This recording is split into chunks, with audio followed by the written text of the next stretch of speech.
దేవునిగా ఉంటున్నాడు. హల్లెలూయా. నీ ప్రతి అవసరతను తీర్చే దేవునిగా ఉంటున్నాడు. నీ ప్రతి అక్కరను తీర్చే దేవుడిగా ఉంటున్నాడు. ఇక్కడికి వచ్చి నువ్వు బాధపడటానికి వీల్లేదు.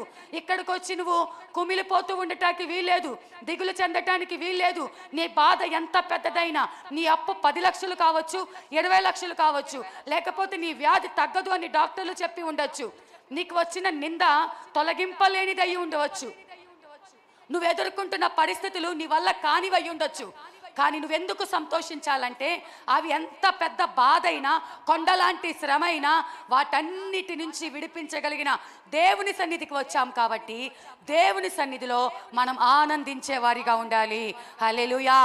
ఆత్మీయ స్థితిలో నువ్వు బ్రతికి ఉంటే ప్రతి విషయంలో కూడా ఆనందిస్తూనే ఉంటావు. ఏ విషయంలో కూడా కృంగిపోవు, ధైర్యముగా ఉంటావు. ఒకవేళ నువ్వు కృంగిపోతున్నావా, నువ్వు దిగులు పడుతున్నావా, నువ్వు బాధపడుతున్నావా అంటే నువ్వు దేవుని నమ్మనట్టు, నువ్వు దేవుని మీద ఆధారపడినట్టు. ఆయన నమ్మితే గనక నువ్వు ధైర్యంగా ఉంటావు. ఆయన నమ్మితే అద్భుతములు చూస్తావు. నా జీవితంలో ఎన్నో మేలులు చెప్పుకుంటూ పోతే సమయం సరిపోదు, కానీ దేవుడు చేసిన అద్భుత కార్యములు ఎన్నో మరెన్నో. మరి ఆ దేవునికి మనము సంతోషించే వారిగా కనపడాలి.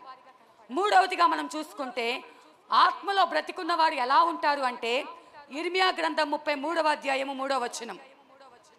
ఇర్మియా గ్రంథం 33వ అధ్యాయం 3వ వచనం.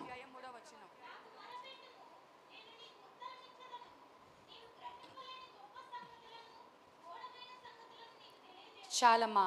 ఆత్మలో బ్రతికున్న వారు ఏం చేస్తారు అంటే మొర్ర పెట్టేవారిగా ఉంటారంటండి. హల్లెలూయా. ఆత్మలో బ్రతికి లేని వారు ఎన్ని జరుగుతున్నా ప్రార్థన చేయలేరు, మొర్ర పెట్టలేరు, దేవునితో మాట్లాడలేరు. కానీ నీకు ఏ సమస్య వచ్చినా నాకు మొర్ర పెట్టు, నేను నీకు ఉత్తరం ఇస్తాను. నీకేం అర్థం కావట్లేదో, ఎలా బయటపడాలో అర్థం కావట్లేదో, నీవు గ్రహింపలేని సంగతులను, గూఢమైన సంగతులను నేను నీకు తెలియచేస్తానంటున్నాడు. ఆయన గూఢ మర్మాలు తెలియచేసే దేవుడు. అర్థం కాని స్థితిలో నీకు మార్గమును తెలియచేసే దేవుడు. ఏ దిక్కు తోచని స్థితిలో ఆయనే దిక్కుగా నిలబడే దేవుడు.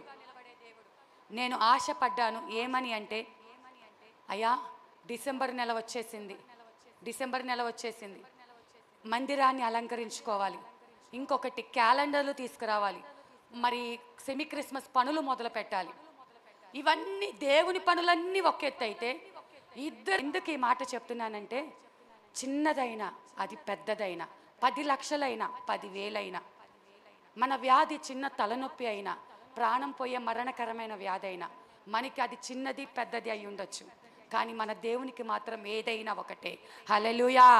ఆయన మాటలో జీవం ఉంది. ఆయన మాట ఇచ్చి నెరవేర్చే దేవుడు. ఆయన మాట తప్పేవాడు కాదు. నీకు ఈ పరిస్థితి అర్థం కాదు, కానీ నువ్వేం చేయాలంటే ఆయనకు మొర్ర పెట్టడం నేర్చుకోవాలి.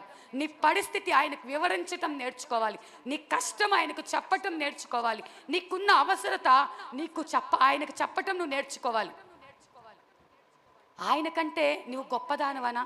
ఆయనకు చెప్పటం లేదు. నువ్వు చెప్పటం అంటే ఏంటి? మొర్ర పెట్టడమే. చెప్పటం అంటే ప్రార్థన చేయటమే. గొప్ప గొప్ప పదాలతో చేస్తేనే ప్రార్థన కాదండి. హృదయపూర్వకంగా నీకు కష్టమైన బస్సులో వస్తున్నాను, అది ఎంత ఉందో నాకు తెలియదు, కానీ దేవుని స్తుతిస్తున్నాను. నా స్వరము కూడా రాత్రి